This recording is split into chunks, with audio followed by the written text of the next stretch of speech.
Can I tell you my basic rundown? Like if I were to make a TikTok tonight about like, hey, here's what's going on in Haiti, can Yes, I tell you my understanding of it and then we can work from there? let's go for it.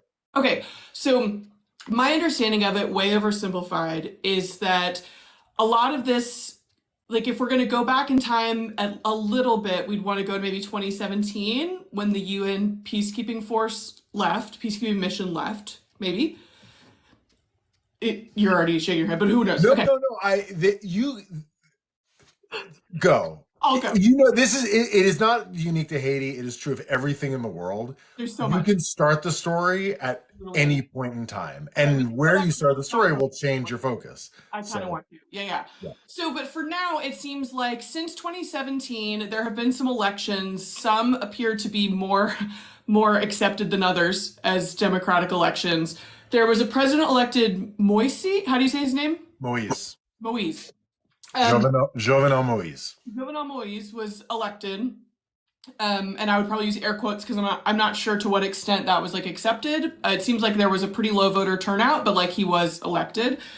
And then throughout kind of his rule, there was the rise of what the news is calling gangs. And one of the questions I had for you is I wanted to know like what terminology would you as a reporter use for these groups? Just because I always get hesitant. We sometimes use the word gang incorrectly, especially when we're talking about frankly non-white people that we're kind of trying to make sense of. Yeah, But my understanding is that then he was ultimately assassinated in 2021. It's right. still been unresolved. And since then, there's been his prime minister, Ariel Henry, who has been sort of in charge of the government since then. And it sounds like has been sort of competing with these various, again, air quotes, gangs who have been recently starting to work together to kind of take over control of the government. And then it seems like very recently that, like in February, the prime minister left to Kenya, I believe, to go to try to get support for a new UN peacekeeping mission to help him. And while he's been out of the country, that's when things have really escalated. So there was a mass prison break in March 2nd and March 3rd. And then basically, as of a week ago, Henri has resigned, and Jimmy Cheers, Cherizier barbecue. has kind of assumed control, and he's We just call him barbecue. He's just known as Barbecue. Okay, that's his actual. Okay, so that's his nickname is Barbecue, and yeah. he has basically assumed control of this kind of coalition of gangs. That's what I know. What would you add? Um, Where would you start? where would I start? So in 1791, I'm only half kidding because you No, I know. can't really talk about the history of Haiti without talking about the Haitian We're the Revolution. same. But I always need to go back like at least 2 centuries. right, Yeah. exactly. But and we will get into that because the Haitian Revolution, the legacy of the Haitian Revolution is a lot of what still drives attitudes toward Haiti and policy toward Haiti today. So I would take it back to 2010. Okay. Um, and of course, like I wrote a book about Haiti that takes place mostly in 2010. So like maybe this just seems obvious. Is also when I lived there, but it really is in a lot of ways where I think that the current story is best started. Um, and there are things that happened before then that like we will get into, but in terms of like the timeline, I think that's the key moment. What happens is there's the earthquake in January 2010, horrific earthquake, deadliest earthquake ever recorded in the Western Hemisphere, killed 100,000 to 316,000 people, about 1 in 10 people in the capital region, Port-au-Prince, basically in the area in and around Port-au-Prince. Um, and in the wake of that, the then president of Haiti is a guy named Rene Preval that isn't going to be on the test. Um, he is has a complex relation. He was allied with really America's, in a lot of ways, especially the Republican Party's bête noire in Haiti, Jean-Bertrand Aristide, who was a much more overthrown twice. most recently in 2004.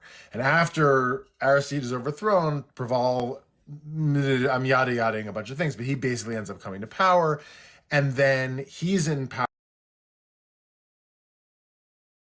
Preval wants he's created a new party, and he wants that party to inherit the presidency. And he backs a candidate from his party. To it's sort of a what in California they would call a jungle primary. It's basically like you have a bunch of candidates and then the top two go to a runoff. And two candidates are going to go to the runoff, one of whom is and the United States decides that this is unacceptable. There's a whole bunch of reasons that they decide it's unacceptable. We can talk about those, but all you really need to know is the US goes in and interferes in this election.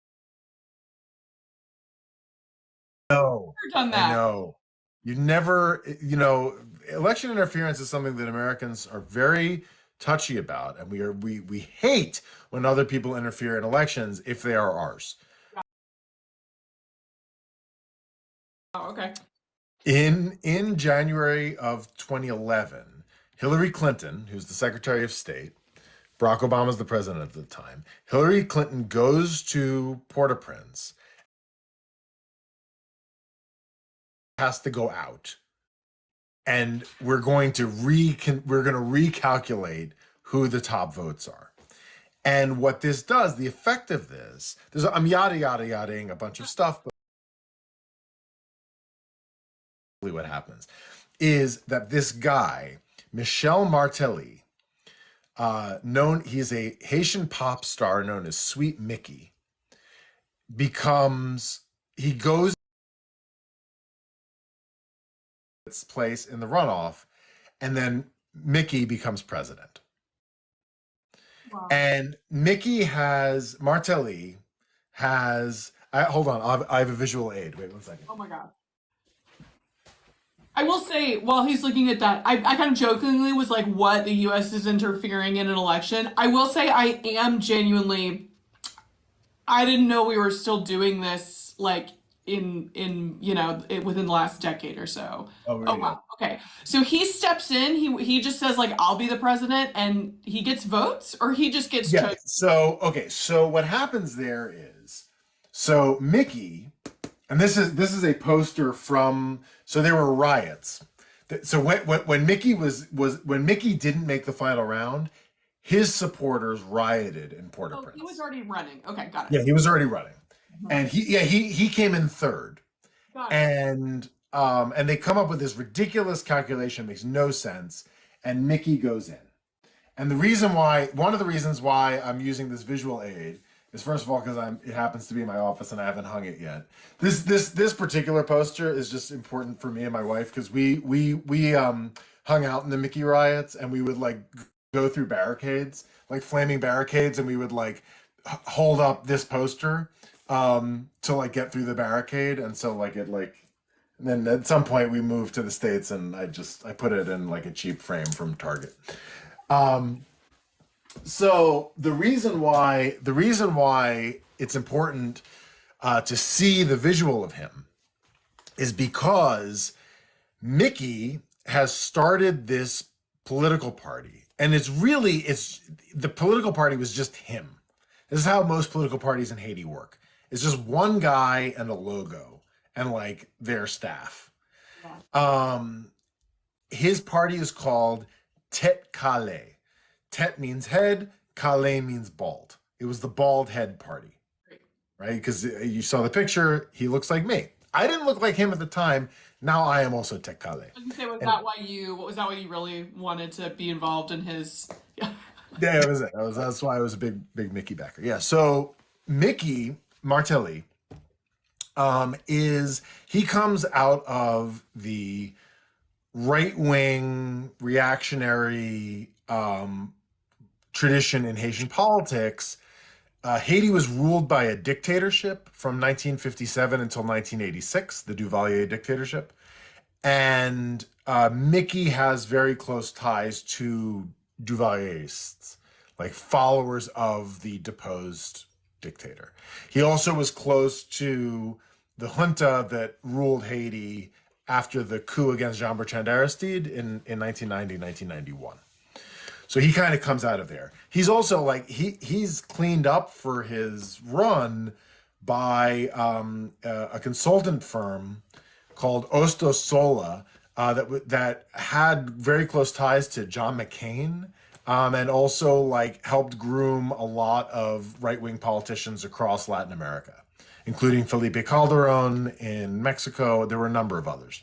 This is sort of like artifacts of a very specific moment in history, but this is where he comes out of. And he's looked at as a much more pro-business candidate, and he's also like not Preval. He's not the guy who's in charge of Haiti during the earthquake, because the earthquake recovery is a huge failure, and the U.S. blames Preval for the failure. And so they're based. Was the U.S. was okay with Preval, like, or The U.S. had the U.S. was more okay with Preval than they were with Aristide. right? Okay. But Republicans didn't really like him because they associated with him with Aristide, and the Obama administration didn't really like him because he, through his own personal like idiosyncrasies, like he just Preval, we could do a whole thing on Preval, which would be a thing that two people would be here for, but I would be one of them because I'm fascinated with Rene Preval. I helped write Rene Preval's obituary in the New York Times, like, and he's kind of like a main character in my book about the earthquake. So I am one of the only people in the world who find this person particularly interesting. But the thing about Preval that's interesting is he was kind of a nationalist, but like in a very like philosophical sense, not like in a revanchist sense. Like not in the sense that like he wanted to invade other countries. Like he just like he was very Haitian and very proud of being Haitian, and he sort of thought that the Haitian government could help people and that wealth should be redistributed to the poor. He thought that Haiti's black majority is really almost the entire population, but they're the lower. Haitian society is like it's not even a pyramid. It's like a really like wide like Hershey's Kiss, where it's just like this huge base and then this tiny tiny elite right at the top, and that tiny elite, like the little like drip at the top of the Hershey's Kiss, has all the power. And for various reasons, including the fact that the U.S. occupied Haiti for 19 years in the early 20th century, that's one of the big ones, and imposed kind of Jim Crow colorism. That elite tends to be whiter. It has people of Palestinian and Syrian descent in it. Anyway, and a lot and like old French descent a little bit. Like I said, you got to start in 1791. Right.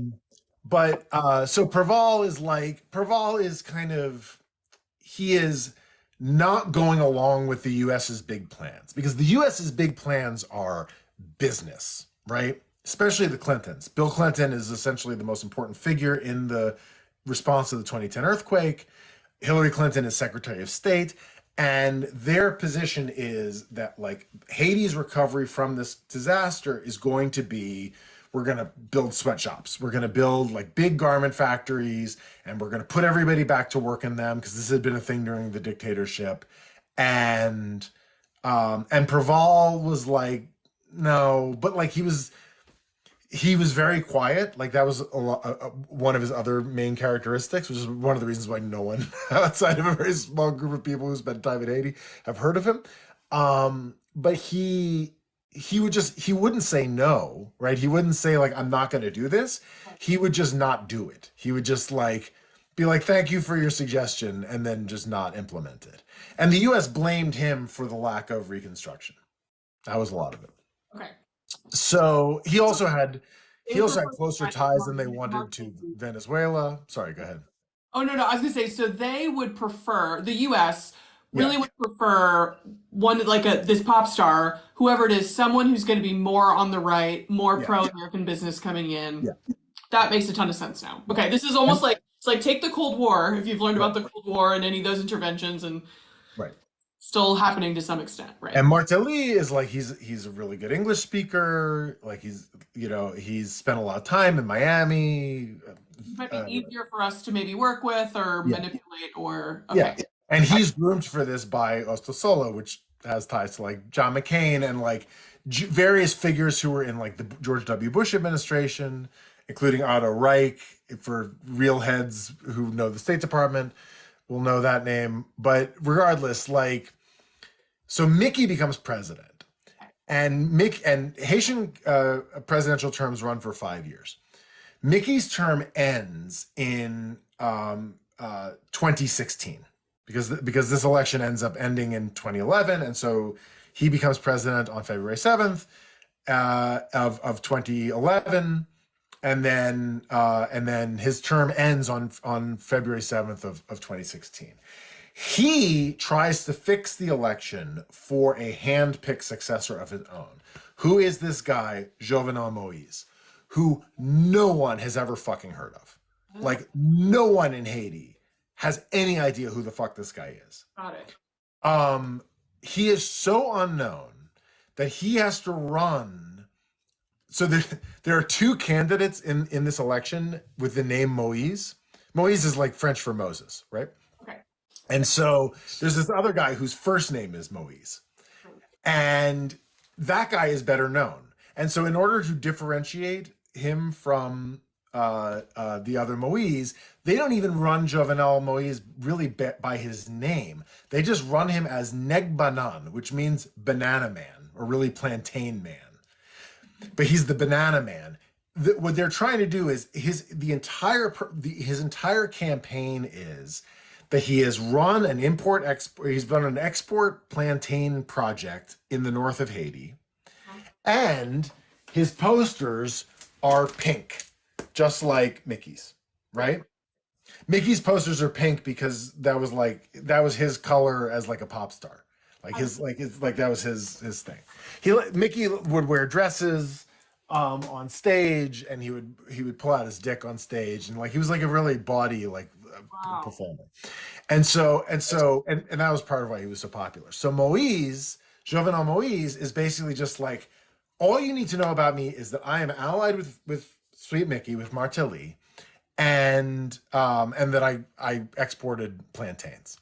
What they don't tell people, because this isn't public information, but it becomes public information during Moise's presidency, is that in the wake of the earthquake, there's this big reconstruction fund financed by Venezuela. And it's part of the Petrocaribe program, where basically Hugo Chavez, who was the head of the president leader of Venezuela, sold fuel at deeply, deeply discounted prices to countries in Latin America. The way that this was financed was it was basically done as a loan. So it was basically like, you pay us for 1% of the cost of the gasoline. I forget the exact number, but I think that was it. And then you will pay us back the balance of this money over a period of like 25 years. And as long as Hugo Chavez was alive, the expectation from most people in Latin America was that these loans would never have to be paid back. Also, because Venezuela, this is like another sign of how much things have changed. Venezuela was really rich because oil prices were high. They were making tons of money off of it. And so they just seemed to be like this huge economic success story. And like everybody expected, like, this money's never going to get paid back. Haiti, the Haitian leaders, took the money from the Petrocaribe program. So Martelly, and then also unbeknownst to the Haitian people, Jovenel Moise. So he's this nobody at the time, but he's just kind of close to Martelly through like personal contacts. They are just pocketing this money. Oh, okay. Nothing is getting built. And the expectation is that no one's ever going to know, the money's never going to have to be paid back.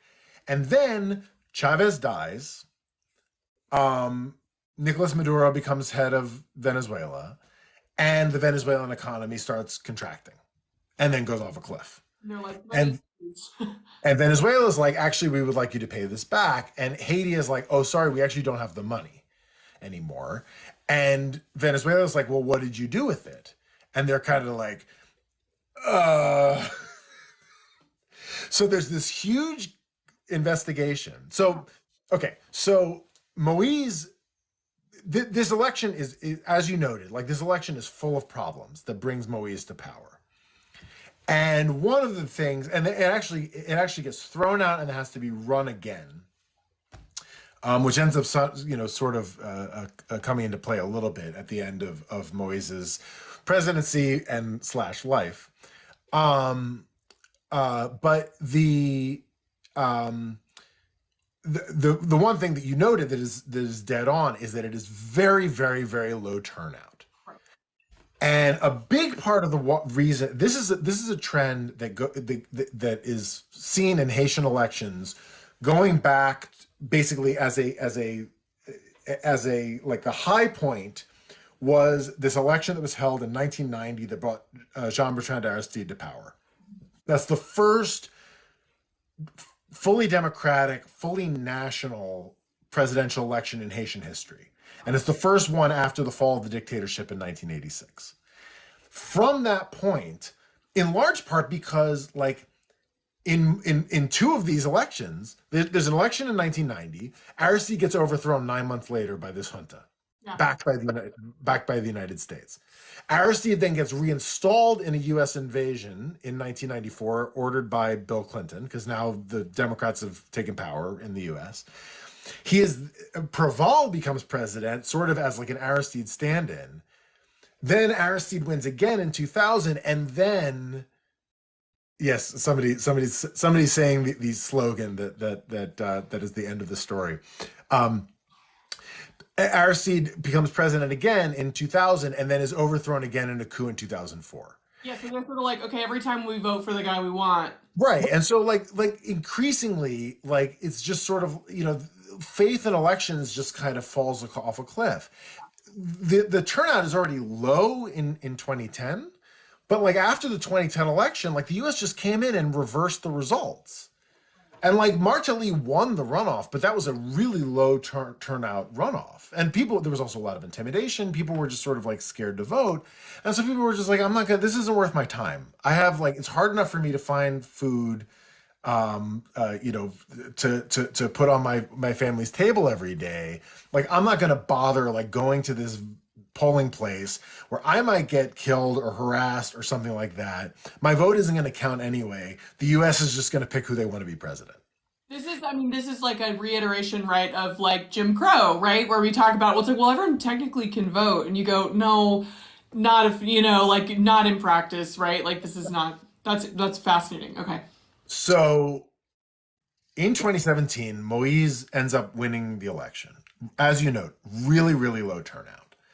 And everyone's expectation is that Moise is going to be, it's like Moise is to Martelly as Preval is to Aristide, as Dmitry Medvedev is to Vladimir Putin, right? It's like he's going to be Martelly's mini-me. He's just going to keep the seat warm. He's just going to make sure that Martelly doesn't get prosecuted for corruption.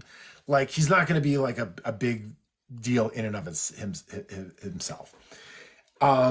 So, well, we can, yeah, I'm getting comment. Like, look, guys, we could go. We're gonna have to yada yada yada. Yeah, Oh, I'm trying to, like, it's hard to get this as brief as I'm getting it, which is not brief at all. But so, Moise, so this report comes out. It's a Haitian investigative report. Thank you. This Haitian investigative report, and out of that is this the slogan that Lene is noting here. Qui kote kobla? Where is the money? great. Okay. So this becomes a Twitter hashtag. Great. Or kote kobla, I think is what it says. Where's the money? And and a large protest movement arises against Jovenel Moise, and it's really against Martelly, because it's like people aren't One in charge. He was the one giving out this money. Got it. yeah, it's like Moise is president, but nobody takes him seriously. He's just like, he's the banana man. Like, who the fuck gives a shit about the banana man, right? Like Martelly is the guy. Like Moise is this cutout. Is how most people look at it. There's a huge protest wave. There's a huge wave of repression against the protests. This is a period called Pays Loc. So basically, the country under lockdown. Pays means country in Creole, and French.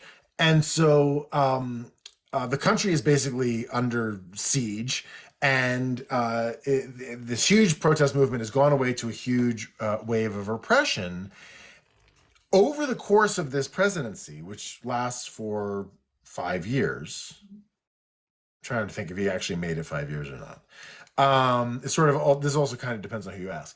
Um, uh, Moise doesn't hold a single election for any level of office in the country.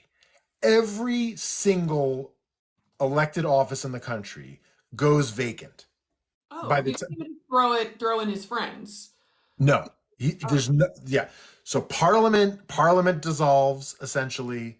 There's like a rump parliament that's in place when he dies, but that's gone within a month or two after his assassination. There's no mayors. There's like no dog catcher. Like there's no elected officials in the entire country of Haiti, how entire does Republic of he? Haiti. I mean, does he even attempt to explain that? No, Okay, that just seems I mean wild. it's like because elections are on somewhat irregular schedules, because the 1987 Constitution has never been fully implemented, and there's supposed to be a permanent election council, but that's never been created because presidents found it easier to create their own election councils that would do what they wanted. And even Rene Preval, who, for all the things that I can say that are somewhat complimentary about him, he also kept a provisional electoral council.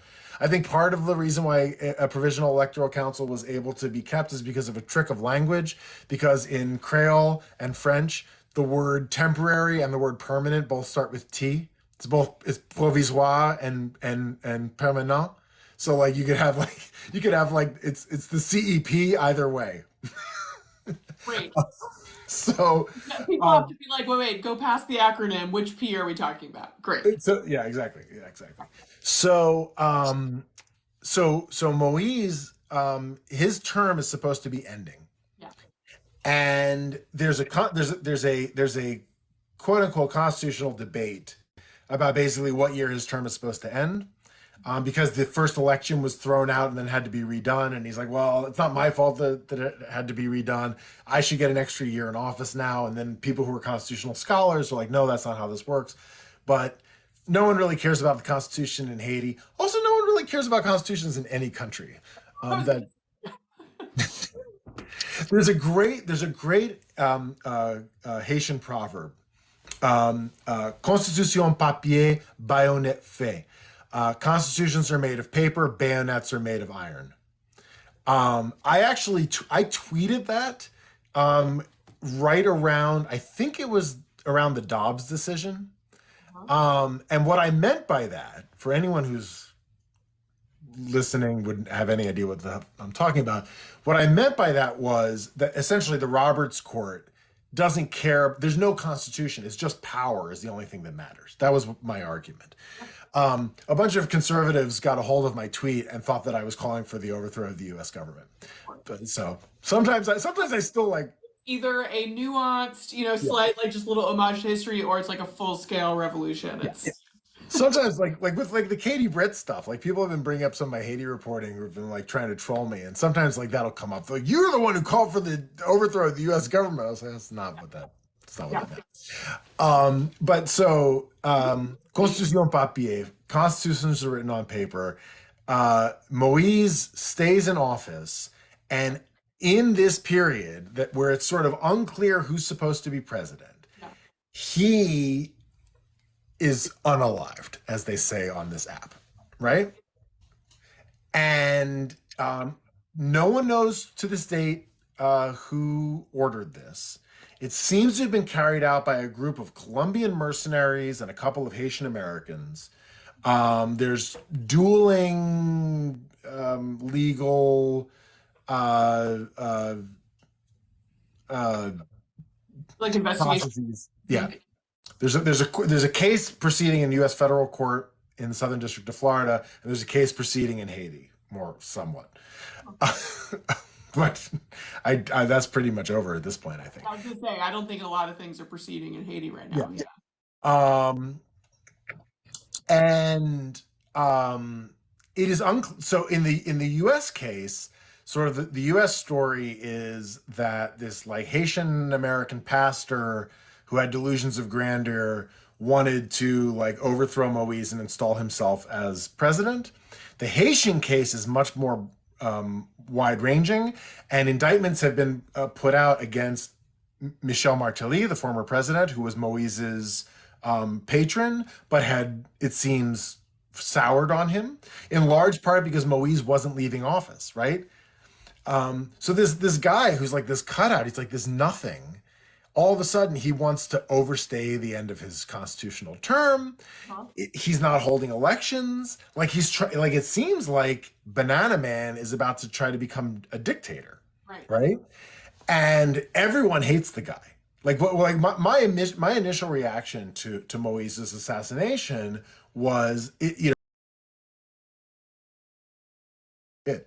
Yeah. everyone wanted the guy gone, Yeah. everyone, including, by the way, I mean, I'm just gonna say who an indictment has been put against. Moise, she was in the room when he was killed. His body was ripped apart by bullets. She got shot. She got one shot in the arm. So there have been rumors. No, but I want to know all the theories. So can I recap for people who have just joined that what we've been talking about is this period basically from the essentially from the 2010 earthquake up until sounds like right is that we had like a government under Preval that was at least a little, it seems like on the left side of the political spectrum was the US was basically get him to kind of it sounds like rebuild after the earthquake in a way that would be very US business friendly, and he's like that doesn't really seem like it's great for Haiti. Anyway, what happens is or so there has been a president in power of Haiti that's more on the right, more in theory pro-American business. That's Right, why we've been kind of backing and making sure they're in power, but in reality right. and so yeah, and that this guy, this kind of pop star turned president, which is like becoming a trope in the world that we're living in now. Like we had in Ukraine, like a comedian turned president up the democratic process, but it's been I wild. did an article for The Atlantic in 2016 that was like, it was aimed at Americans because it was in The Atlantic, and it was like, if you think that somebody,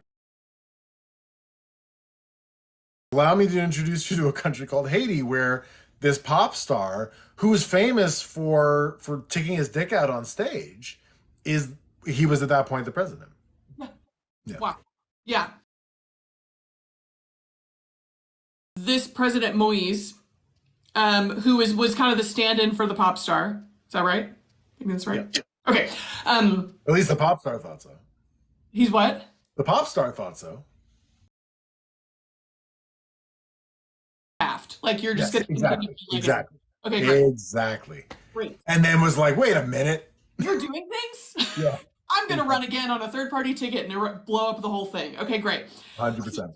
So now we have in 2021, Moise is assassinated. We don't know who, but honestly, it sounds like no one's surprised that he was unpopular in almost every realm. And what, from my research, it looked like during, and this makes total sense now, during Moise's presidency, this is when we see the rise of what the news was calling the gang wars. Right. And that's what I'm kind of curious about the terminology, because to me, if I'm hearing that like no positions are being filled, there's no mayor, there's no parliament, there's no dog catcher, that is when extra legal groups step in to either provide services or take power or both. Yeah. And those are the groups Yeah. we call gangs. And like, Yeah. it might be gang. I don't know. I'm just always really hesitant about that word because I feel like Americans hear it and think about one very specific thing. So, Right. Is that sort of when those groups are rising in power? Is during Moise's presidency? Yeah. So just to take one more step back in time, um, paramilitaries, like armed groups, sort of freelancing, have been a part of Haitian politics really since the Duvalier dictatorship.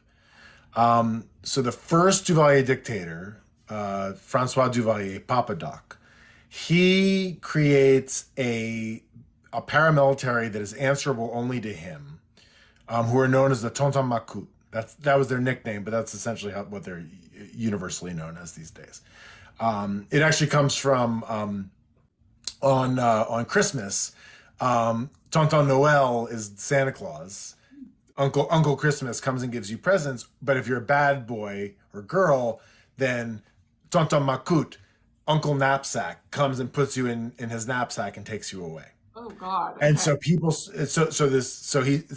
started referring to his secret police as Uncle Knapsack because they would come and take you away. And they kind of go around as sort of, like a paramilitary wing of the state. When Duvalier's son, Jean-Claude Baby Doc Duvalier, is overthrown in 1986. You've got all of these Macoutes who are sort of running around, and you've like members of the army and like people who are still loyal to the dictatorship. And you have kind of like quasi Duvaliers like governments that keep overthrowing each other. There's a succession of coups d'etat in the late 80s, and an attempt to hold an election that ends in a massacre, stuff like this. Yeah, exactly. Edwidge Dantica has a great. Well, first of all of Edwidge's books are great, but she has a great book about the Macoute. Um, and so this sort of tradition is out there. When Aristide comes to power, Aristide is overthrown by the army in 1990. And yeah, the U.S. is generally in the Western Hemisphere, especially like guns come ultimately from the U.S. because the U.S. is the big producer of small arms, and we have very loose laws around them. So we just love to spread them around our own country and spread them around the world. And they're sometimes intermediary countries, but ultimately they tend to come from the U.S. for the most part. But regardless, so Aristide, because he's overthrown by the military, he disbands the military, and he starts contracting kind of people who are in like the slums in the popular neighborhoods, who are partisans of his, and he someone gets guns to them, and these groups of people are known as the chimères, which is Creole for ghosts, and the chimères kind of are like Aristide's street enforcers. So this is the late 90s, early aughts, right? When Aristide is, oh, and there are also like anti-Aristide gangs, and there's a very important gang that defects from being pro-Aristide to anti-Aristide and ends up participating in the overthrow of Aristide in 2004. There are also these armed rebels, including the most important one is led by a guy named Guy Philippe, who is now in the mix in Haiti right now and trying to possibly, win this battle royale and end up becoming the leader of Haiti, which is his sort of abiding all time ambition. The other thing that is happening that is creating these conditions where you have these guns and you have these systems of power is the drug trade. So Haiti becomes a very important, especially in the late Duvalier era, in the post Duvalier era, during Aristide. Haiti is a really important transshipment point for South American cocaine. Basically, planes take off from Colombia, they land in clandestine airfields in Haiti, they get repackaged onto cigarette boats or whatever and sent to the United States. This ends up being less of a thing, especially over the course of the aughts and the teens, as the Mexico route becomes it becomes the big major route, and the Caribbean starts to dry out a little bit.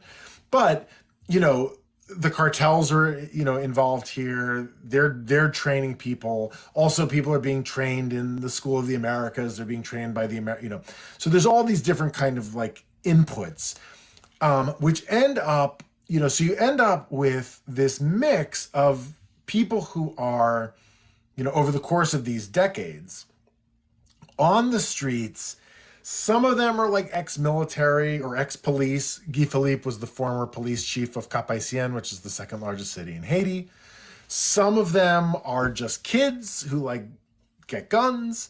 Some of them are, people who have, and some of them are the same, the aforementioned people, or other people who like, get involved with the cartels, and they're offloading and unloading, transshipment planes and boats and stuff like this. And, in the, as the Haitian state is shrunk, um, you know, largely through like overt efforts, but led by the United States. They go back to the Duvalier era, where the U.S. government does not want there to be a large Haitian government because the Haitian government is seen as being sort of inherently corrupt and inherently problematic in some ways that go back to sort of the original fear of the Haitian Revolution, of this revolution of enslaved people, and also just general attitudes about Black people and people from Latin America and people from subaltern countries. Um, all of these services that would normally be provided by a government are provided instead by NGOs. And security is provided instead of being provided by Haitian forces by the UN peacekeeping mission, which is in place, as you said in your opening, until 2017, and then there's sort of a diminished form that remains until 2019. And so all of that kind of creates these circumstances where like you have these gangs on the street. The main purpose of the UN mission was to destroy the gangs, although specifically to destroy the pro-Aristide gangs in the aftermath of the 2004 coup d'etat. Because there's this 2-year period where there's a de facto government that is just created by the United States. The United States is just like, here's your government, Haiti. And that government is in concert with these armed forces under a UN order led by Brazil. But also the Jordanians are involved, a number of other countries, Nepal, infamously, ultimately, because they brought cholera to Haiti in 2010. They're basically trying to crush these Aristidist gangs, but the guns are still there. And one of the things that I very, very clearly remember from the years that I was living in Haiti is that there are these sort of disarmament programs or community violence reduction programs that the UN is trying to implement. And all the people who I know who are working in these things are like, we have collected no guns. It's like all like we weren't seeing them on the street as much, but it was very clear like these things are still out there. And so all of this creates a condition where as Moise destroys the Haitian state even more, as you know, there are no elected officials. There's no mayor of Port-au-Prince anymore. There's no city council that you can petition to. If you live in a neighborhood, if you live in a slum, if you live in a working class neighborhood, which is the vast majority of Port-au-Prince, essentially, like your local gang is the only way for you to get stuff, and also there's no one to really keep them out. Right. And the Haitian police are intertwined, they're intermeshed with these gangs throughout. So you brought up the most notorious current gang leader, Jimmy Barbecue Cherizier. Barbecue as a cop, he was actually part of the anti-gang force of the Haitian National Police. And a lot of the people who end up in the gangs, especially as senior leaders, people who know tactics, who have access to weapons, who know how to fire a big gun, a lot of them are coming from the police. And the UN peacekeeping mission leaves, ignominiously in 2017. It was never supposed to stay for as long as it was. It didn't really accomplish its mission. It embarrassed itself. They brought cholera that was my story, by the way, that I broke, that they brought cholera to Haiti in 2010. And shout out me. And I was gonna say like that's check out his book when yeah, when the big truck went by, right? yeah, exactly. I talked about that already. There's these sex abuse scandals, and they've left these children behind with Haitian women, all these things. So they have not covered themselves in glory. They leave, it leaves this security vacuum. Moise is partnered with it. It appears there's very good reason to believe that Moise is partnered with barbecue in particular. That's what I thought. That Like he had been kind of like backing him essentially to kind of be an enforcer or something along those lines. yeah, that Barbecue's gang, which is known as G9 Family and Allies, J'ai nos familles, est allié. Um, uh, Akali. They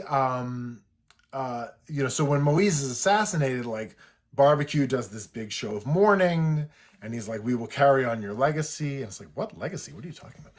But Doing nothing. Yeah. um, the gang sort of terrain ends up becoming in the last especially after the assassination. So now the gangs rise in even more importance. Oh, and the other thing is, after Moise is assassinated, the U.S. installs another government, Right. effectively.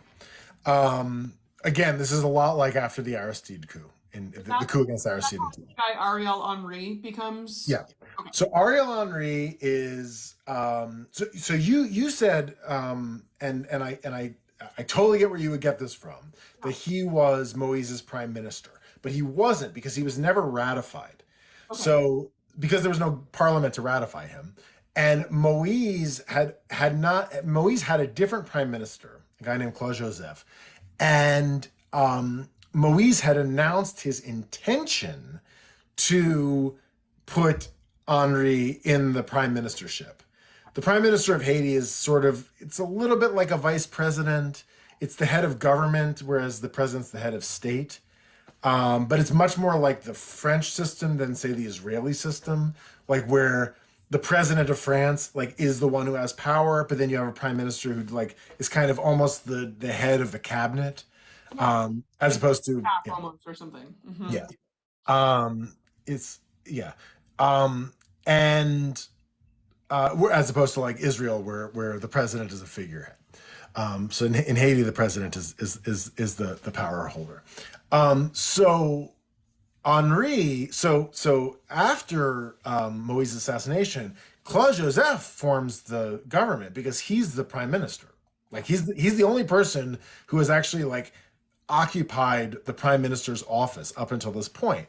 But the U.S. and France and Canada and the EU and the OAS and the UN, but really the U.S. It's this group called the Core Group. Is what they call themselves. Basically, a group of ambassadors. They just put out a press release, like on Twitter. They linked to it on Twitter. It's just on like the Core Group's website. Wow. They're like, we call on Ariel Henry to form a government. Oh. Like on what? On no basis. There's Yeah. no constitutional basis for this. There's no basis under which, there's no legitimacy. There's no basis under which Ariel Henry Why would has. they prefer him over this Claude Joseph? That is unclear to me, and Okay. maybe somebody who's in the comments knows the answer. I think that he was older. He was a neurosurgeon. He was like in his 70s, and apparently, like you have to be at least 70 to be a president of a country these days. Here, right? And also, Ariel Henry was part of the group that I'm trying to choose my words carefully here. He was the head or one of the heads of the civil society branch. I feel like I'm getting threatened in the. What? I know. I'm just there's a skull in the comments. I think somebody's trying to warn me not to misspeak.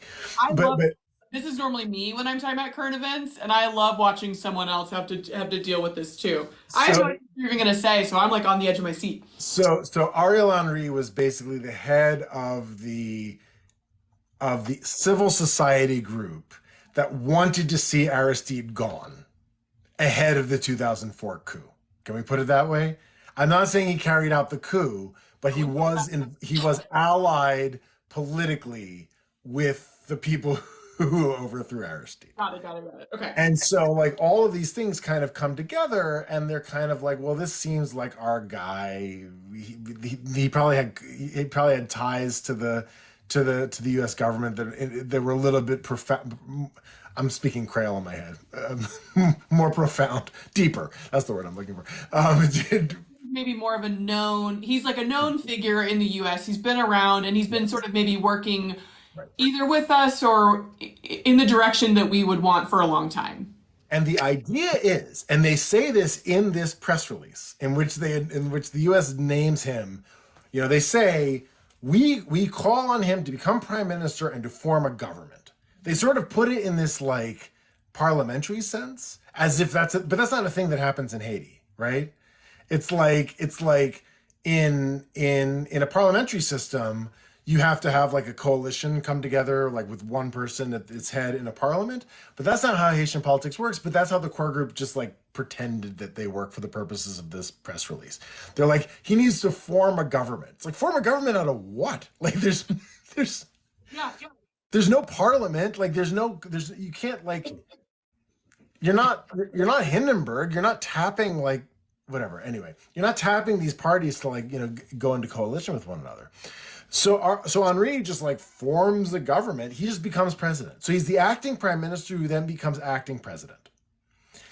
And in this press release, they are very specific. They say that part of the purpose here is to create essentially a transitional government that will hold elections within the shortest possible time, Mhm. and that's 2021. And if you look at your calendar right now Yeah. on your phone, you will note that it is no longer 2021.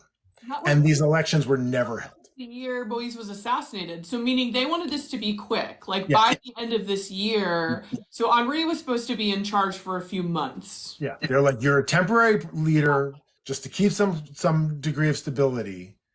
And then you're going to hold elections. And there were a number of proposals that came up around. The biggest one, the one that had the most credibility, was a thing called the Montana Accord. The Montana is a hotel in Port-au-Prince. Okay. It's for people who remember the 2010 earthquake. It was one of the worst calamities of that earthquake. The entire hotel collapsed, and so a lot of unfortunately, like a lot of like American news coverage, because a lot of the Americans who lost their lives who were visiting Haiti were in the Montana when it collapsed. So this was a big thing.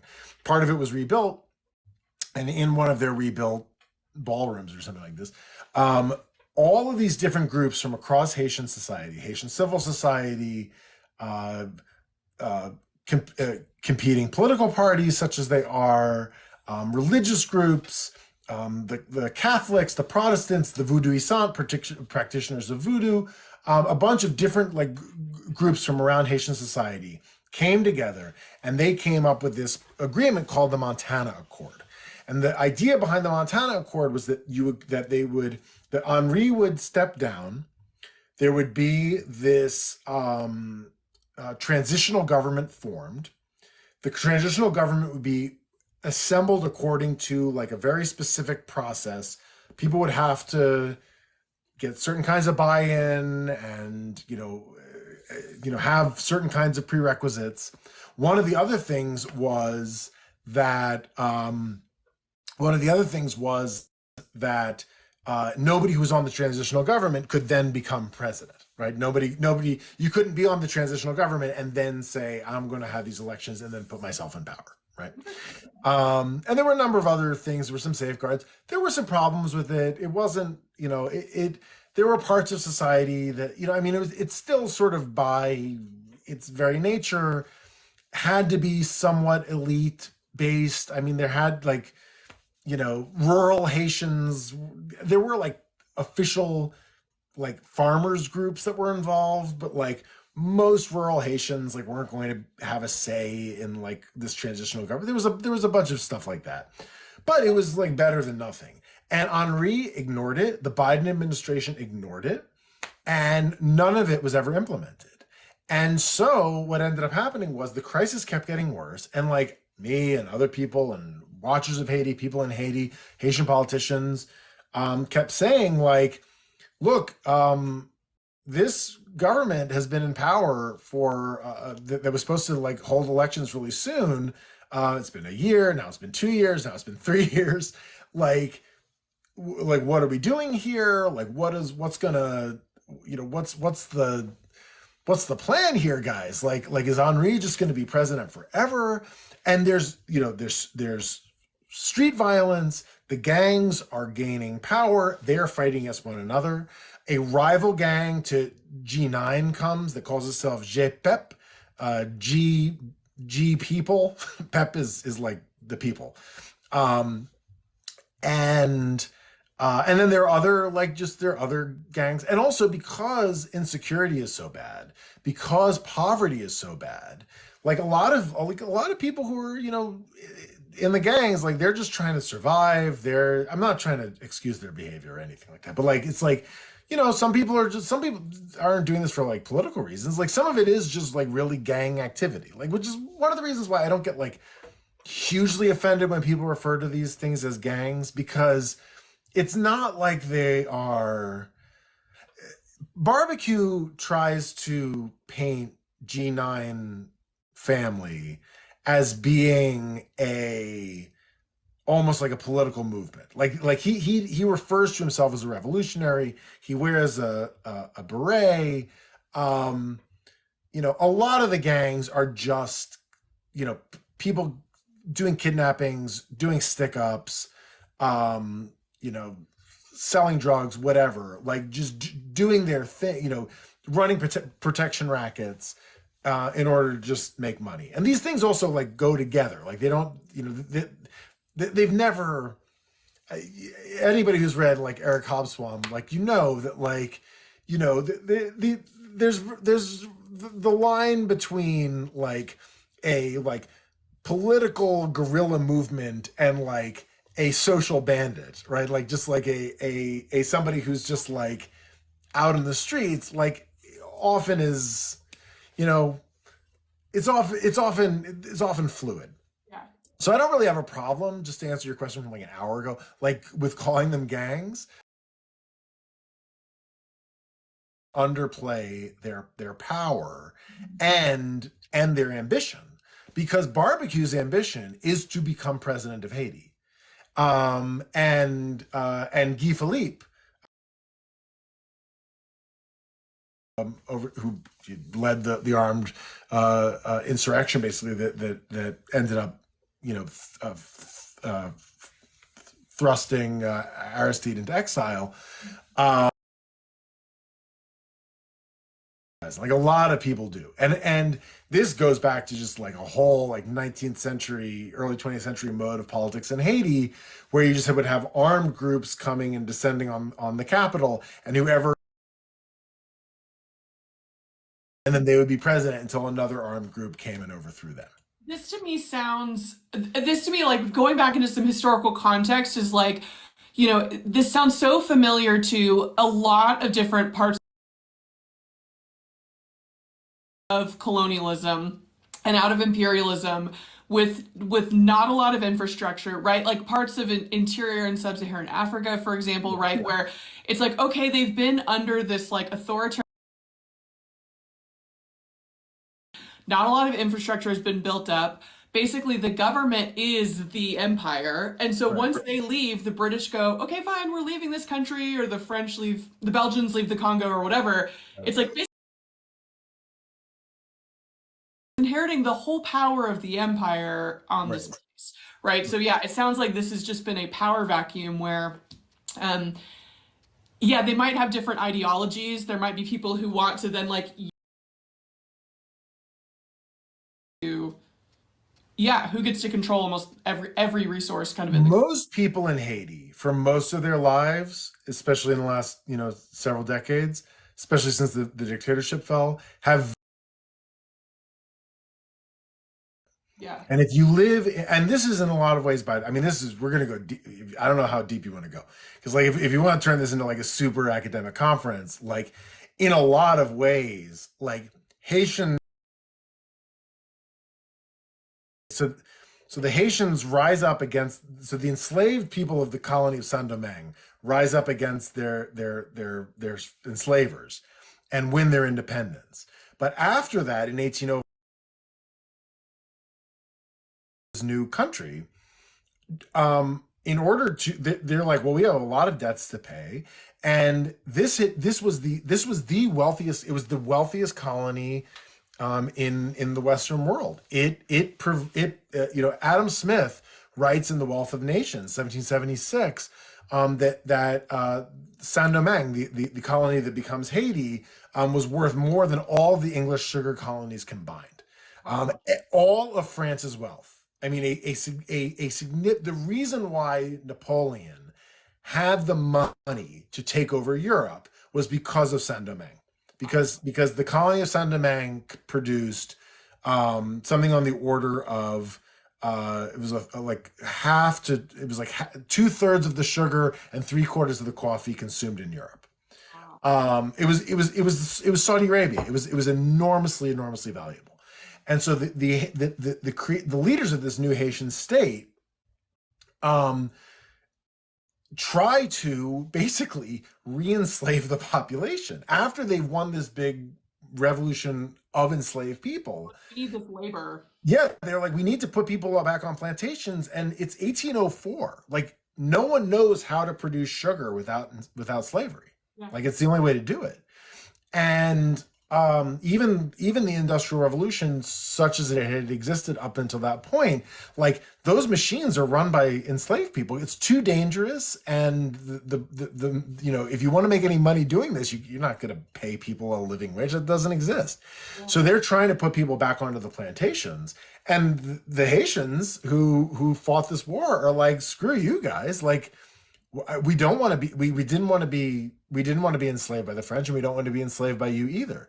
So they hightailed it up to the mountains. In Haiti's geography, it's a mountainous place. The name Haiti means mountainous place, and they would just basically go up to the mountains, and they would sort of do sort of marronage. They would kind of, instead of escaping from slavery, they were escaping from the state. And so in a lot of ways, like, a lot of the history of Haiti is various governments coming in and trying to be like, well, what if we did this? What if we taxed you? What if we, made you build roads? What if you had to come to the city to work? And people just saying, no, go fuck yourself, go fuck yourself. And and so and that is combined with this deliberate shrinking of Haitian governments by the empire, by the United States, and this deliberate disempowering of Haitian governments. And so even when you have, a populist redistributionist government like Aristide ends up getting overthrown Yeah. over and over. And so you end up with this situation where it's now 2024, and you have this Haitian government that is a government in name only, barely. It has no control over anything. There's no local officials, there's no local delegates, there's no parliament. It's just this 74-year-old neurosurgeon, whose sole political legitimacy is a blog post on a website run by this group of ambassadors led by the United States. What'd you say? I said, yeah, a blog post from other countries, right? Exactly. And uh and the gangs are gaining more and more power. They're running these protection rackets. No one can stop them. They are fighting against parts of the Haitian National Police, but also parts of the Haitian National Police are in the gangs. And the only answer that the United States ever has for anything that happens in Haiti is invade, overthrow the government, and install a new one. That's the only thing. It's what we've been doing since 1915. It's the only thing that we ever know how to do. And uh, because of the track record of these past interventions, the U.S. occupation 1915, 1934, the naval mission in the 1950s, the invasion in 1994, the invasion in 2004, etc. They don't have a really great reputation in large part because they don't accomplish their stated goals. And then we'll sometimes install or allow a strongman to come in power, but they maintain this like pesky nationalist streak. People often refer to the Duvaliers as like Haitian, as like American client dictators, but like they really weren't, because like they weren't willing to be controlled. They played this weird cat and mouse game with the U.S. the entire time they were in power. And shout out to my wife, Claire Payton. She wrote a great dissertation on the Duvaliers, called "The City and the State," which you can find, I think, on JSTOR. Anyway, or somewhere. Google it. Yeah. But they, we get to this point where you've the U.S. is like, okay, we're not going to do this anymore. So the UN will do this. But then the UN embarrasses itself for reasons that we've already talked about. And so the UN's like, we're not doing this anymore.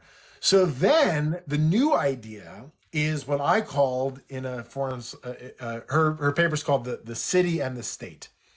It's a dissertation from Duke University. Um, You went to Duke? she went to Duke, yeah. I went to UNC Chapel Hill. It's cool. I didn't know that, but No, whatever. she got her PhD at Duke. She did her undergrad at I'm Reed. from Austin. I like to troll people who are really into Duke. So No one in this house is really into Duke. cool. Then. I taught at Duke, but I don't care. I went to Northwestern, and I don't even really care about Northwestern. Anyway, so what ends up happening is, in like, I guess last year, 2 years ago, the US and the UN get this idea: we're going to do what I call a double outsourced invasion. So the US outsources it to the UN, and then the UN outsources it to Kenya. So it's not going to be. Coming in. Yeah, I was so confused when I was reading all the articles this last week that kept talking about Kenya, and I'm really excited for you to explain this, like where they came from. So basically, the UN's like, we're not doing this again. MINUSTA was a colossal failure. It's a huge embarrassment. Like we can't. Yes, Verena is exactly right. But the UN is like, we can't do this again. It's just gonna be another liability for us. It's gonna be a big expense. UN troops will die. So they start looking for other countries to lead this thing. And the U.S. Initially, the proposal is put in front of the Security Council, is co-sponsored by Mexico, which leads some people, including me, to be honest, to think that, well, maybe the U.S. wants Mexico to do it. And there were reasons to think that might be possible, especially because there's so much Haitian immigration to Mexico. Haitians who are trying to come to the U.S. they're taking this route from Central America through the Darien Gap up through Mexico, and a lot of them are getting stuck there, especially during Trump's Remain in Mexico program during Title 42. A lot of Haitians would get bottled up, and so there were like huge Haitian communities forming in like Tijuana and Reynosa, and but Mexico doesn't go forward at all with Mexico, if that was ever the plan. I don't even know if it was. As Verena Fraser says in the comments here, the U.S. tried to get Canada to do it, and there was a very overt lobbying effort. There's a lot of reporting about it. There were stories in the New York Times and stuff. And Justin Trudeau is like, not messy. And um, uh, and so that ends up leading to Kenya. So Kenya East African country. Um, no real ties to Haiti, except insofar as Haiti is like an observer to the African Union. But like most Haitians, ancestors come from West and Central Africa. There isn't really a lot of tie to East Africa. And also, not that that really matters even. And you know, like the Kenyan police who they want to send, you know, they speak English, they speak Swahili, they don't speak Haitian Creole. They don't really know much about the context there. They do have, you know, combat experience. They have, you know, they've been in Somalia especially.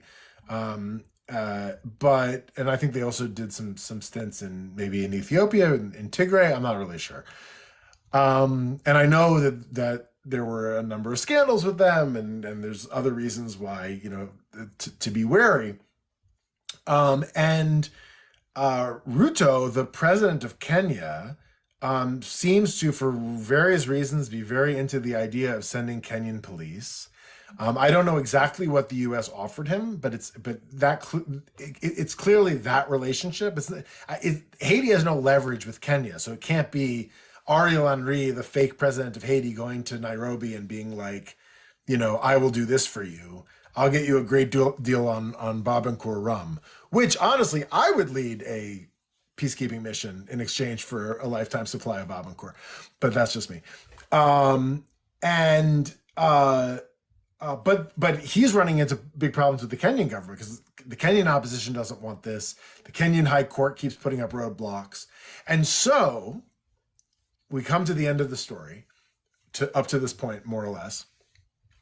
Ariel Henry goes to Nairobi to negotiate with Ruto and do this kind of show of whatever, and, you know, be on the ground and be like, you know, this is why we need your troops here.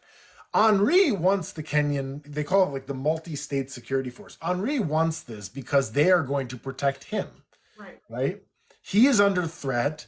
The gangs are very powerful. They're very well armed. He feels unsafe, and so he wants these foreign troops to come in and at least be maybe the sort of the camel's nose under the tent. Maybe they'll bring in more foreign troops. Maybe they'll even bring in U.S. troops or something in his imagination. I don't know. And which I think is still a long shot that would happen at this point. But I think that's sort of what, or maybe the Brazilians will come back or something. He's imagining something, right? So he goes to Nairobi. He's like, please, please, I need your help. I need your help. Whatever gangs I'm allied with aren't doing the job. I need a state actor here to protect me. While he's gone, these paramilitaries in Haiti are like, this is our chance. And on February 29th, 2024, and this is an important date in Haitian history, because, and you'll note it's a notable date, right? Because it's leap day. It's a date that only occurs every 4 years. The coup against Aristide was overthrown on February 29th, 2004. So exactly 20 years to the day before this. And the 29th of February also happens to be Guy Philippe's birthday, which is important because when Guy Philippe was overthrowing Aristide, he made this famous radio address at the time where he was like, I will be in the National Palace on my birthday, which he actually got there a day late and never became president. But if he had gotten there on the 29th, maybe. And so I don't know if it's a coincidence that Guy Philippe might be involved, but it's certainly, Henri is out of the country. It's the 20th anniversary of Aristide's overthrow.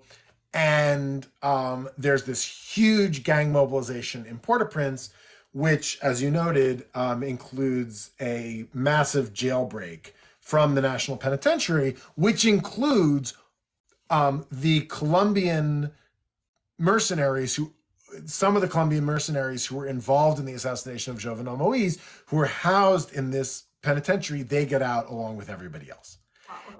And Henri is like, fuck. Yeah. He's flying back. He changes planes in Newark for some reason. And he is on his way back. It is too dangerous for Henri to land in Port-au-Prince.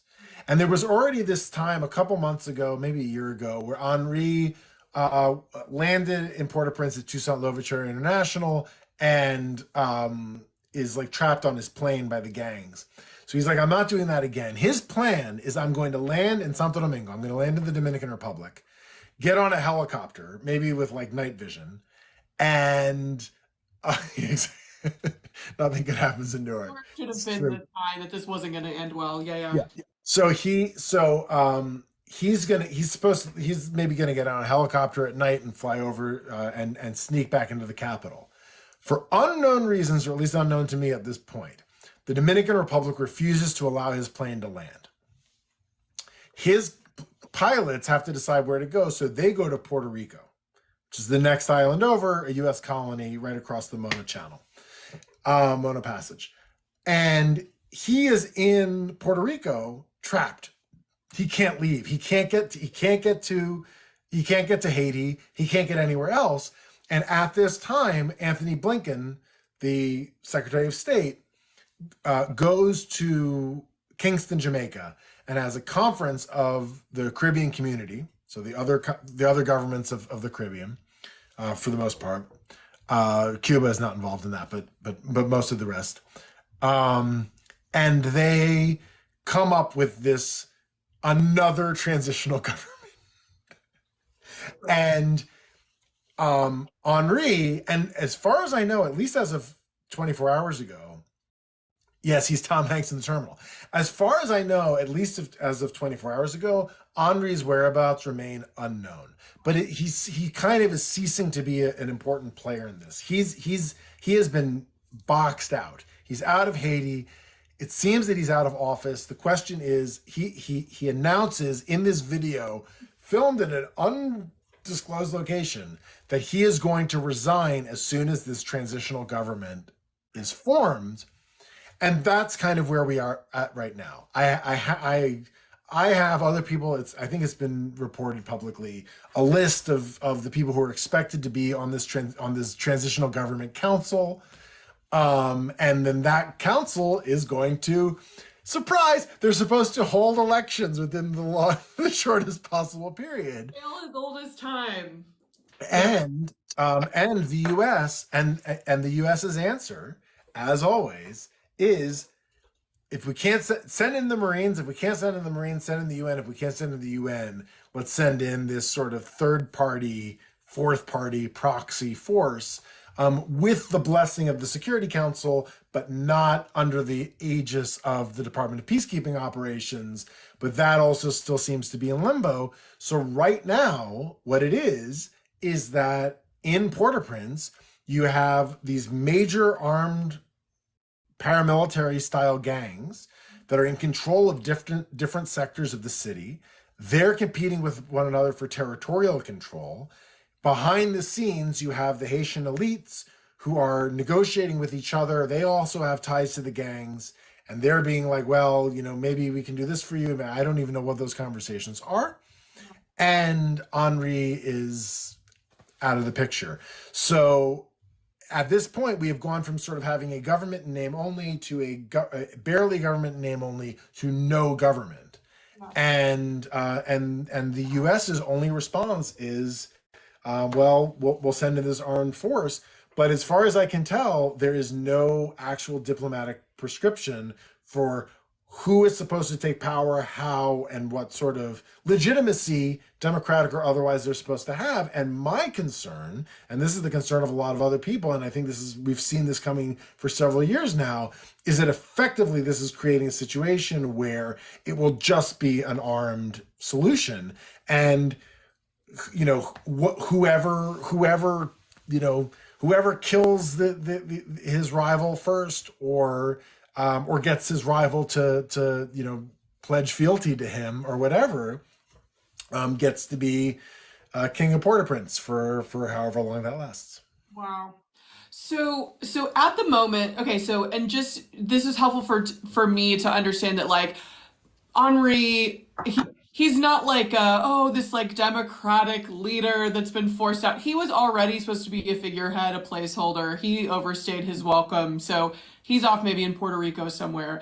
This Henri is politically vaguely aligned with the Tekale party, with the party of Martelly, mostly.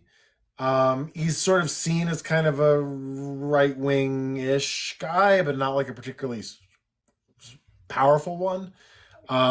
And yeah, and he was just a convenient person who was in he was in the mix and in the area for the US to pick in 2021 to take over the government when Moise was And and it sounds like this whatever transitional government that we're trying to come up with in Jamaica is going to just be another like we're just going to set them on top and hope that they can resolve this crisis and that the people you know what I mean? It feels like it's going to be it's all these like external yeah. solutions. Yeah. And clearly I think part of the recipe there is, and it's an old recipe, is that the Kenyans will come in as, or the Kenyans and the Bajans, and there's like some, it's like they're supposed to have like a couple of like small like Caribbean island police forces that are supposed to come in with them. But basically, that the Kenyans will come in and provide protection for this transitional council, which will then somehow hold elections. But Yeah. I don't see how that could happen. Right. So I have I have a question, which is something I always like to talk to my students about is like, okay, what should we be looking in the news for? Like if I'm paying attention to the news in the next few weeks in Haiti, what are things you're either expecting will happen or what are like are there things that you're on the lookout for that's going to tell you like where this is going and what's happening next, you know? Well, I mean, one thing is the transitional council like being finalized and sitting. Mhm. This transitional council was trying to incorporate um, this small party, which basically has ties more or less to Guy Philippe. It's actually the other Moise. And I'm sorry. Remind me where Oh, he's from. sorry. Yeah. Guy Philippe is the former police chief who helped overthrow Aristide in 2004. Got it. He's a baby face. He's uh, women swoon over Guy Philippe, or at least they did, 10, 20 years ago. Um, but but yeah, and he also, by the way, Guy Philippe, I left this out. Guy Philippe, the reason why he hasn't been in Haiti for much of the last decade is because he was in U.S. federal prison on drug trafficking and money laundering charges. Um, so yeah, and but he's back. He got out and got deported, and he's back in Haiti. Um, Is he probably the most likely like next guy who's gonna probably emerge? I don't know. You Guy know. Philippe wants it. Barbecue wants it. The heads of GPEP want it. Moise Jean Charles, who's the head of this Petit Dessalines party, which is um, nominally maybe allied with Guy Philippe. He sort of perennially wants to be it. A lot of people, because the only way to hold any kind of power in Haiti is to be president, Yeah. because there's no, again, there's the in the almost 40 years since the dictatorship fell, um, every time there was sort of any effort at building democratic structures, they were knocked down. Mostly, oftentimes by coups, supported by the United States, and also, kind of desiccated. They were sort of they were starved out by this sort of UN NGO system. Haiti's often known as the Republic of NGOs, because so much of life was run by this sort of patchwork of NGOs and mission groups and stuff like that. And so, the things I'd be looking for are, first of all, um, whether this transitional council or whatever ends up sitting, where it sits. Right. Is Like it? will it even be able to get into? Yeah. Yeah. Are they going to like meet in San Juan? Are they going to meet in Kingston? Are they going to meet in Washington? That would be bad optics, but you never know. Um, uh, or are they going to meet in Port-au-Prince or somewhere else? Um, are any of the major armed players like somehow defending battle that ends up, unseating one or the other, or taking out one of the chiefs? Does barbecue make it? And barbecue, he wants to be president. He very much wants to be president. Is there any likelihood that one of these, whether you're Aristide is still alive, by the way. Yes, somebody asked. Aristide is alive, although he's given no indication about wanting to be president again. is there any indication trying to figure out how to work with this transitional? Is there anyone that's like, I'll work with your transitional government if you make me president? Maybe. I mean, at last I heard,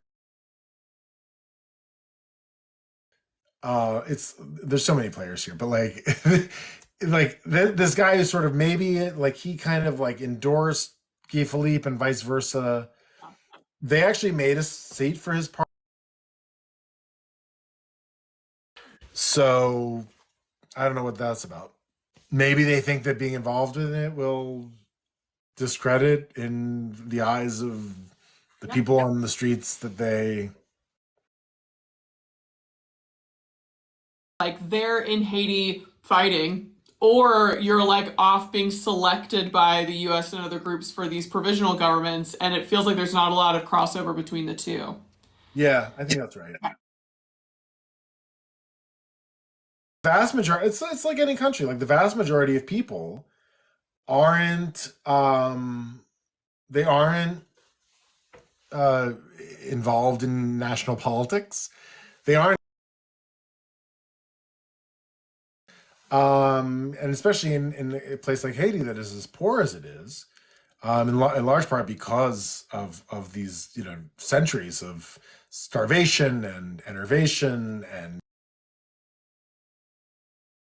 talk about like the ransom that France imposed on Haiti in the 19th century and stuff like this, the independence ransom. Um, uh, they're just trying to live Yeah, because the insecurity is such that like you can't go to market, and like people don't they don't have constant electricity, like they don't have like refrigerators that are in their house, and their incomes are so meager that generally speaking they can only afford to sort of eat. They buy food and eat it as they get it, more or less, for their families. And so when you have a couple of days or a couple of weeks that people can't get out, they can't get to the market women can't, go to sit in the market. There's no commerce. People aren't eating. Hunger starts to become a major issue. Yeah. NGOs are fleeing. Is Say that again? right? Like, are a lot of the NGOs that were there? I would imagine a lot of them are pulling their people Yeah. out. It's so dangerous that they yeah, I mean, I've seen like a lot of the stories in the last couple of days, and this has been sort of something that I you have to kind of read this stuff against the grain almost, but like a lot of the news stories like are about like so and so held a rescue mission to rescue people from orphanage, right? Mitch Albom, the author, like he was like rescued from an orphanage that he like helps fund, right? And what I'm seeing there is exactly that. Like what's happening there is like these are often like portrayed as like these big like heroic rescues, but what it really is, the reason it's important politically is it's a sign that these patchwork organizations that provide services in the absence of the state are leaving. Um, which in some cases isn't that big a deal because sometimes they didn't actually do that much. Like I don't know what I'm not trying to call out any particular orphanage, but like orphanages don't tend to do that much. But like, but if they're leaving, it means that also like, the water NGO is leaving. Right. And certainly like, a lot of the UN agencies are pulling out, quote unquote, non-essential personnel. So yeah, I mean, it's really bad. I mean, and you can't get in or out for most people. That's what I Most was people are wondering. stuck. But people, yeah, like if they and even if they were to get out, they can't come to the United States. No, They're going to probably end up in Mexico. I mean, if they could even get that far. I mean, the U.S. From the U.S. point of view, the U.S. looks at Haiti. The U.S. always sees Haiti as a source of contagion, and it's often contagion of migrants. They're afraid of Haitians leaving Haiti and coming to our country. Since the Toussaint Louverture slave revolt, right? There's been this terror of like, oh no, what if those people come over here and start influencing our Yeah. people? Yeah. Yeah. Well, in the 19th century, it was like they're going to come and spark a revolution of enslaved people. Now it's more tied up with, sort of the general xenophobia and like one thing I did a video about this on TikTok a couple days ago. But like, people on the American right, like they're talking about like all the like they're talking about, oh, they're cannibals in Haiti. They're all cannibals and they're going to come here and they're going to eat your kids, I guess. I don't know what they think. Which isn't true. Sure, right. I just want to be on record here. Cannibals aren't a thing. Certainly not me. um, I can go a little bit more in depth, but I did a whole video I sort trust of trying to I, unpack it. I'm gonna trust you when you say that, I believe you. Yeah. Yeah, I mean, it's so, but even the government, even the liberals, like look at Haiti and they're sort of like, oh no, there's going to be this huge like wave of boat people, Yeah. right? That they're gonna come here because in a lot of like, for those of you for those who aren't old enough to remember, and I'm barely old enough to remember, um, in the 80s and the 90s, there was a huge wave of Haitian migrants known as boat people. They were on, they got on like, rickety sailboats and stuff and tried to make it to Florida. And this was a huge political thing in the US, especially in the late 80s and the early 90s. Um, if you go back, the 1992 presidential election, the Haitian boat people issue, migrant issue, was an enormous part of that election. And Bill Clinton, who was the challenger, was in a lot of ways running against George H.W. Bush, because he thought that George H.W. Bush's policies against the migrants was too draconian, because the Coast Guard kept interdicting these people and rounding them up and then putting them at the U.S. naval base at Guantanamo Bay.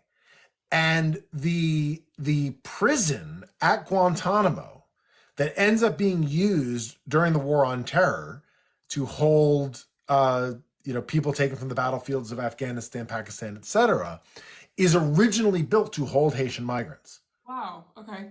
And there's this very infamous part. I think there's documentaries about it. It's a really fascinating side story, which for a lot of people for a long time was like the story about Haiti. Was that so? This is also the height of the AIDS crisis, and HIV positive Haitians were getting rounded up and put at Guantanamo. And even after a lot of the other Haitian migrants were repatriated, sent back, deported from Cuba across the Windward Passage to Haiti, the ones with AIDS, the ones with HIV, remained at Guantanamo. And this became a huge political thing in the States. And AIDS activists were very engaged in it, and xenophobes were very engaged in it. And you can imagine sort of the different groups that like were part of this. So people who are like Joe Biden's age, and younger, um, which is everybody, but like people who are Joe Biden's age, like they remember this period very clearly, and they anytime there's a problem in Haiti, they look at it and they're like, the problem is going to be that Haitians are going to try to come to the United States, and we have to stop them, And and bring disease, they'll and bring bring disease. all these other stereotypes about, Yep. right. Wow, that's terrible and makes a ton of sense. Right, and so a lot of the headlines that you're going to see are going to be about that. They're going to be about any hint of that, and I would encourage people to read those very, very carefully. That's really good Like, advice. I think, Yeah. yeah, because I was curious about. I'm glad to get your take on gangs. That that doesn't seem to be because sometimes it's a pretty legitimate kind of just extra legal military group, and then we call them gangs to try to like reduce them down. But Right. it does sound like that's a fair enough like word to use for a lot of them. But yeah, that what we want to be on the lookout for when we're reading the news is the language about people leaving and people coming over. The language about, for example, like white activists fleeing and being Mhm. saved, which, I don't want anyone to be harmed, but obviously that you should remember that for every NGO employee, there's then hundreds of thousands of Haitians that can't leave, and also the language around allowing Haitians to come and really trying to get past the what's going to be racist undertones or overtones, maybe just very overt With about MAGA, they just become overtones. why I mean, they. a lot of this cannibal discourse, it came out of a hearing that Matt Gaetz was part of, and there were DoD reps. I forget who exactly it was, but there were U.S. government representatives, and he was sort of pressing them, and he was like, "Look, I'm from Florida.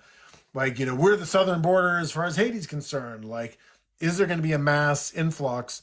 And they kind of gave this answer. They're like, "Yeah, we're on the lookout, maybe," because like they're like in the back of their mind, like they kind of share that base assumption in a slightly less racist way, but not much. And they're like, and so they're like, "Yeah, we're on the lookout." And then he's like, "So I see that you're talking about like there's going to be this mass influx and it's going to destroy Florida." And like that kind of rhetoric. And also, I mean, I saw, somebody in the comments noted this figure of 40,000 people trying to come in 91. That may be right. I don't know that if I assume that number's right. It sounds plausible. The thing to remember about 1991 is that is following a coup that is undertaken by basically people who some of the major figures in that coup have been on the CIA payroll in the months leading up to the coup. Some of them were trained by the US at the School of the Americas, and that coup was done with the tacit approval of the H.W. Bush administration because they saw Aristide as being sort of a closet communist. And the other thing to remember about Haiti that people don't remember in terms of their sort of mental geography, Haiti's right next to Cuba, which is part of the reason why these migrants end up at Guantanamo. So Haiti's right next to Cuba. So for all the time that like there's been all this like, Cold War, post-Cold War freak out about the communists, 90 miles away from Florida. Well, Haiti is 90-ish miles away from that. And so so there's always been this sort of fear that like, well, what if Haiti goes communist? What if Haiti, allies with Venezuela, et cetera? And so that was part of why they kind of signed off on that coup. But then, so one of the things to look out for right now is, yeah, this discourse that it's like, oh, it's this gang problem. People are fleeing the gangs. I've had a bunch of people try to call me out.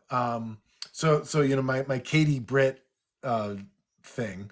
Um, some memes started circulating about me, um, because and what people would do is they were taking, it was one piece that I'd written for the Washington Post in particular in 2018. Back then, Donald Trump called he called Haiti an shit hole, right? I know we were cussing a lot. I don't know if it's like taking us down in the algorithm or whatever, so I should stop doing it. But that was the president of the United States. I'm just quoting the president of the United States there. So I wrote a piece. I was, the Post reached out to me and I wrote a piece that was sort of explaining like a lot of what we're talking about here, a lot of this deep history and a lot of the ways in which like insofar as like Haiti is a place that you don't want to live, a lot of that is because of US interference, US exploitation. And that was essentially the point of that piece. But people have been just sort of taking that headline out of context and then putting it next to headlines from the last couple of days about violence in Haiti. And they're like, see, we told you. Trump was right. You were wrong. Thus, Katie Britt is right. Like, that's kind of the math. And like, I don't worry about those people. But what I would, caution people against is, taking headlines at face value that are just about violence in Haiti, unrest in Haiti, without any kind of contextualization about where it comes from. because again, this also happened during the migrant wave in the 90s. It's just, it always happens. It's just sort of like dysfunction is naturalized to Haiti, right?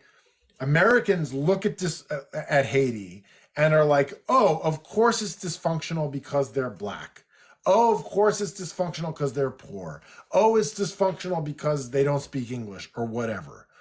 Right. And those are the big three, I think. And and a lot of like the racist assumptions that like also are pointed at American cities. It's like, oh, there's all this crime in the South Side of Chicago. How did that come from? It's like, well, look at the history of Chicago for a minute. Like, understand, like, this doesn't come from nowhere, right? But America's really bad at context, and most people are, and we're really bad at historicization. And so instead of putting this in its historical context, we sort of naturalize it. And we're like, oh, Haiti is an SHAT hole. Haiti is a dysfunctional place. So of course people don't want to be there anymore. And of course they want to come here because they just want to come here because we have all this nice stuff and they just want some of our stuff. And that will be, there will be, straight up racist MAGA Breitbart articles about that. And then there will be racist subtext articles that are in that direction in like the New York Times. So be on the lookout for that. I think that's great. I think that's a good place to kind of end for now. Yeah. And man, thank you so much. A few things. What I'm gonna do is I'm gonna save this live and I'm gonna post it on my YouTube channel just so that it can like live somewhere because I don't think TikTok has really a good solution for that. So for anyone who maybe came in halfway or whatever, I'll be posting this whole thing on my TikTok channel. So if you want to go and find it, yeah. So it sounds like, as with all things, it's incredibly complicated. As with all things, we need to really be really critical readers and critical like what's the word I'm looking for? News watchers, right? Where we're gonna hear a ton about violence, a ton about, white people being in danger in Haiti, and that's gonna fuel a lot of sentiment around it. And it's important for us to now know that historical context that um yeah, that it's a lot more complicated than that. So it sounds like it is true that these gangs, a lot of them are perpetrating some pretty horrible things, and that, this isn't just a mischaracterization of some political group we don't like. A lot of this is a lot of violence and there's a lot of people in danger. But we also have to understand where it comes from. It didn't just sporadically come out of nowhere naturally, like you said, because that's a problematic assumption. And we should be on the lookout for what's going to happen next, right? It sounds like this provisional government that we're trying to help put together. I will be really interested to see if and when they meet, like you said, where are they going to meet, Sorry, right? somebody called me Eggman. I was just it's very funny. Eggman and host woman. That's like the nicest. That's the nicest. Normally, when I'm like a woman talking to like a historian dude with facial hair, I just get called like who's this girl? Like That's get the, that's the, that's the, this the Silver Age comics version of us. Eggman and Host Woman. host woman. As long as woman over girl, I'm like already like thank you so much for that respect. That was really nice. Yeah, I'm gonna be watching for like where are they even gonna meet? Are they even gonna be able to get into Port-au-Prince, right? So a few things. Go follow him if you're not already following me on TikTok and Instagram. It sounds like you've opened up your Instagram. People can go I've follow you opened up there. my Instagram, and I also I write about these things and other things at my newsletter, The Racket. You can find it at theracket.news. I think that and TikTok and maybe ultimately Instagram will be great places. And then also the big truck that went by, How the World Came to Save Haiti and Left Behind a Disaster. I also have a great book called Gangsters of Capitalism, which also talks about Haiti.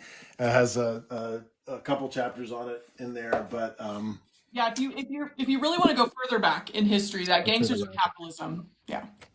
I'm giving stickers now to people who refer people to my newsletters. If you want a sticker, I also have buttons. I've got the whole thing. Yeah. The wrapping is daily or weekly?